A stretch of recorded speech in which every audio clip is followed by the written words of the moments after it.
사랑하는 성도 여러분, 한 주간도 말씀 안에 거하고 계시는지요? 오늘은 지난 5월 24일 주일에 주신 요엘서 1장 1절부터 7절 말씀을 통한 옐로 카드란 제목의 말씀을 묵상해 보고자 합니다. 운동 경기에서 위험하고 또 거친 행동을 하는 선수에게 내리는 심판의 그 경고가 옐로 카드이죠. 한 번만 더 하면 퇴장시킨다, 이런 의미가 있죠. 요엘서는 하나님이 자신을 타락한 백성을 향한 경고가 됩니다. 그리고 또 경고의 목적은 회개와 회복에 있는 것이죠. 우리가 하나님의 백성이 진정으로 회개할 때 하나님께서 경고하신 재앙을 물리쳐 주시고 복을 주시겠다고 하는 메시지가 담겨져 있는 것이요. 그래서 퇴장과 같은 레드카드를 받지 않으려고 하면 우리가 경고 때 그 말씀을 들어야 하는 것이죠. 오늘 본문에 보면 부두엘의 아들 1절에 요엘에게 임한 여호와의 말씀이라 라고 하는데요. 요엘은 여호와는 하나님이시다라는 의미인데 본문에 있는 것처럼 부두엘의 아들이라는 것 외에는 요엘에 대해서 알려진 바가 없습니다. 그래서 요엘서는 전기 기록설과 후기 기록설로 이렇게 언제 기록되었는지 의견이 나눠지고 있는데요. 전기 기록설은 BC 800년경에 기록되었다는 주장이고 후기 기록설은 BC 400년에 기록되었다는 주장인데요. 어느 주장이든 관계없이 그 예언이 이제 예수 그리스도 시대, 신약 시대, 성령이 오시는 시대, 그리고 예루살렘이 로마에 의해서 멸망하는 시대를 향한 예언이었고요. 그리고 다시 주님께서 재림하시기 전에 만민에게 부어질 그 성령과 함께 온 세상을 심판하러 다시 오신다는 데 초점을 맞추고 있기 때문에 어떤 기록설이든 어느 연대에 기록됐든 우리에게 주시는 경고는 변함이 없는 것입니다.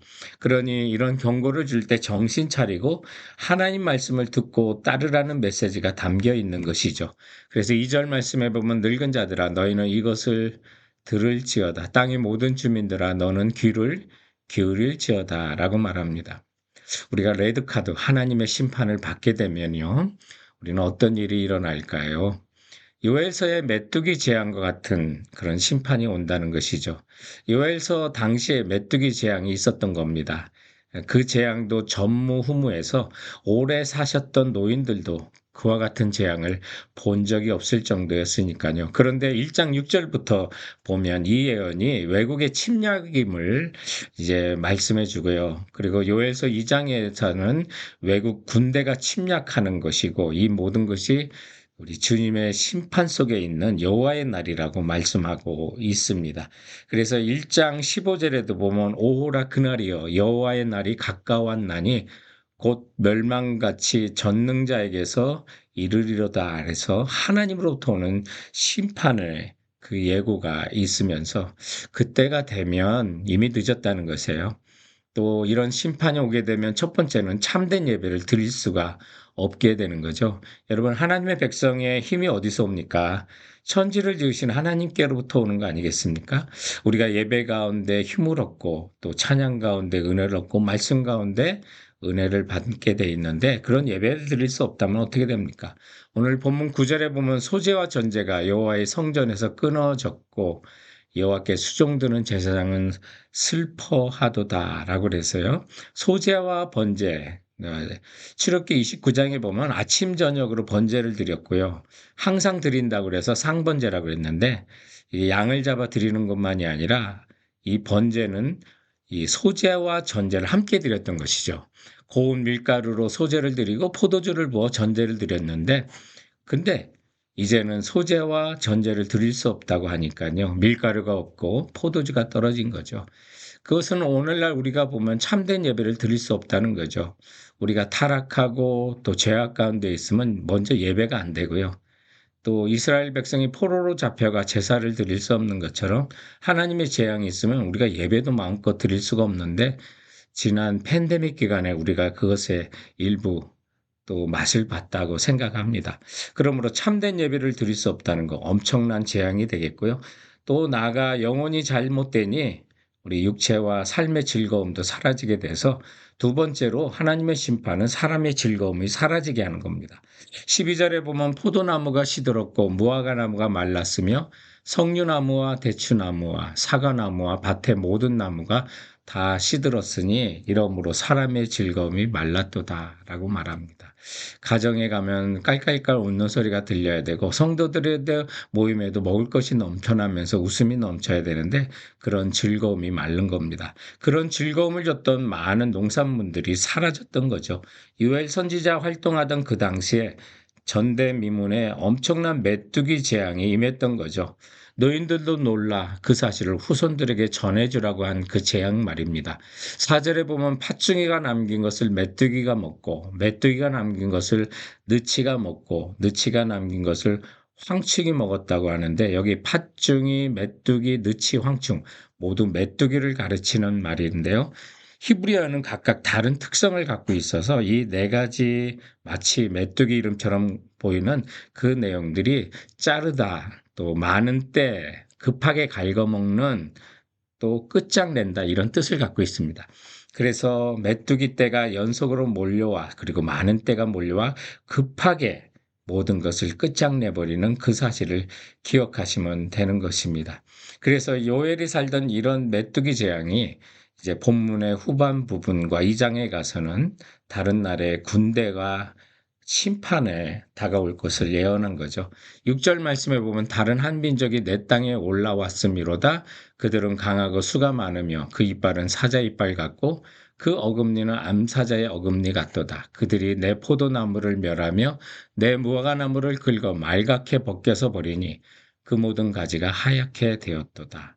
그러니 나만 하는 것이 무엇이 있겠습니까? 그래서 10절 이하에 12절까지 보면 밭이 황폐되고 곡식이 떨어지고 포도주가 마르고 그리고 모든 나무의 열매들이 사라져서 사람의 즐거움이 말랐도다라고 표현하고 있는 것입니다.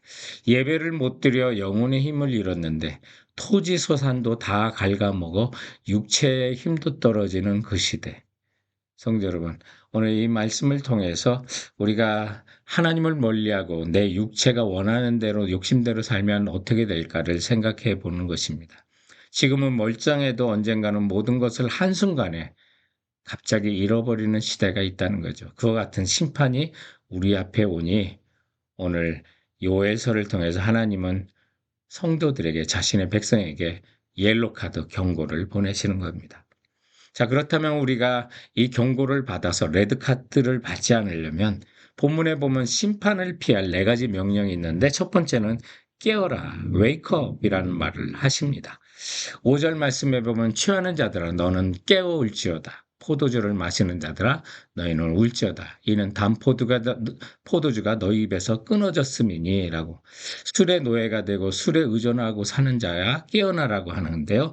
오늘 우리가 술과 같은 어떤 중독이나 또 거룩하지 않은 모든 일들에 또 취하여 사는 삶이 있다면 오늘 본문은 우리를 깨어라라고 명령하고 있는 것입니다.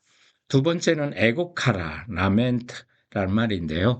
8절에 보면 너희는 처녀가 어렸을 때 약혼한 남자로 말미암아 굵은 배로 동이고 애곡함 같이 할지어다 라고 합니다. 이스라엘 사람들은 부모가 어렸을 때 혼인할 사람을 짝지어주죠. 결혼을 안 했어도 남편이라고 불렀고요. 그런데 결혼식을 올리고자 또 행복하고자 했던 그 관계가 남편이 죽어버렸습니다. 얼마나 애절하게 울겠습니까? 그와 같이 진심으로 울라는 말입니다. 세 번째는 부끄러워하라 라고 말합니다. Be ashamed. 11절에 보면 농부들아 너희는 부끄러워할지어다. 포도원을 가꾸는 자들아 곡할지어다. 이는 밀과 보리 때문이라 밭의 소산이 다 없어졌음이라 말합니다. 농부들은 하나님이 계시지 않아도 밭에 곡식이 있으니까 됐어. 내가 먹을 게 있으니까 됐어. 라고 스스로 안위를 받았는데 그게 사라진 겁니다. 내 직장만 안정적이면 되지 하나님과의 관계가 뭐가 중요하냐라고 했는데 그렇게 밭에 익어가는 곡식들을 의지하고 살았는데 한순간에 메뚜기 떼가 다 먹어치운 겁니다. 하나님의 심판이 그와 같이 올 것이니까 내가 거룩하지 않은 거 의지하는 거 부끄러워하라고 말합니다. 마지막 네 번째는 부르짖으라고 말합니다. 14절에 너희는 금식일을 정하고 성회를 소집하여 장로들과 이 땅의 모든 주민들을 너희 하나님 여호와의 성전으로 모으고 여호와께 부르짖어라. 진실로 울면서 기도하라는 겁니다. 대재앙이 오기 전에 레드카드를 받아 퇴장당하기 전에 요엘 선지자는 이 네 가지를 하라고 옐로 카드를, 경고를 우리에게 보내는 것입니다. 영적으로 졸던 사람은 깨어나시고, 세상을 의지하던 사람은 애곡하시고, 직업과 물질을 은근히 의존했던 사람은 부끄러워 하라고 말합니다. 한 번도 하나님 앞에 진실로 기도해보지 못한 사람은 진실한 마음으로 하나님께 부르짖고 주님을 가까이 하라는 것입니다. 결국 본문은 우리에게 이 중요한 질문을 던집니다. 너희는 무엇을 위해 사느냐? 무엇을 의존하고 있느냐? 그리고 너희가 의존하는 것이 안전하냐? 영원한 것이냐? 질문하고 있습니다. 우리는 대답을 해야 됩니다. 영적으로 졸던 사람은 깨어나고, 세상을 의지하던 사람은 애곡하고, 물질을 의지하던 사람은 부끄러워하며 하나님께 진실한 마음으로 주님께 가까이 갑니다라고 부르짖는 우리 모두가 되길 주님의 이름으로 축원드립니다.